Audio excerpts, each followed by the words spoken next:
Бурыш тууралуу сүйлөшөлү айымдар. YouTube'да бурыш тууралуу маалымат өтө көп, бирок баары кыскача айтып берип коём. Мисалы, бурышту кетирем деп массажга барып атасыңар. Массаж эч качан бурышту кетирген эмес, дагы кетирбейт. Массаждын негизги максаты эмне? Бул кан тамырларга таасир этүү. Массаж только кан тамырга таасир этет. Точечный, мисалы, японский массаж, ал мындай китайский медицина боюнча энергетикага, тияк бияка ушундай да. А бирок көбүнчө массаждар булар кан тамырлар менен иштөө.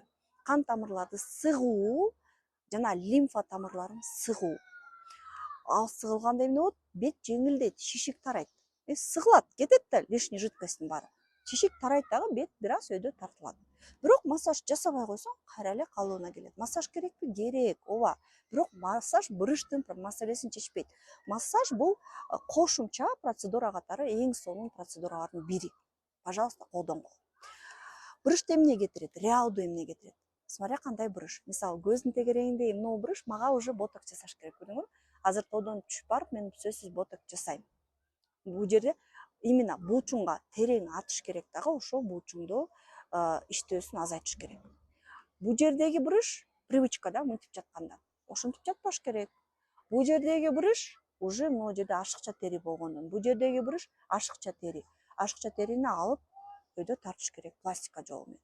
А бирок ушунун баарын жасаган күндө могу жердеги бурыш эмне? Мышца иштегенден мимикалык бурыш, мимикалык бурыш болгондо ботокс менен токтотуп коюш керек. Ботокс эринге эч качан атылбайт, аны тупойлор айтат. Ботокс эринге атылат деп. Ботокс эринге атылбайт, ботокс шишитпейт. Ботокс булчуңга атылат дагы, булчуңдун иштөөсүн азайтат. Мен ушунун баарын колдонсом, зачем мага крем дешиңер мүмкүн да? Же кээ мына Сагынбаева пластика да кылып атат, ботокс да кылып атат, анан калп эле кремдерин рекламалайт. Жок, кыздар.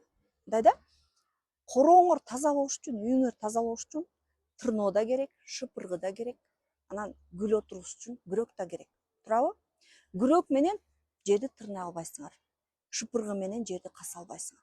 Вот то же самое бурышты кетирүүдө косметологиялык процедуралар жана пластикалык хирургия жана кремдер ошо күрөк, шыпыргы, тырноодой. Крем эмнеге керек? Терини чөйүлчаак кылууга.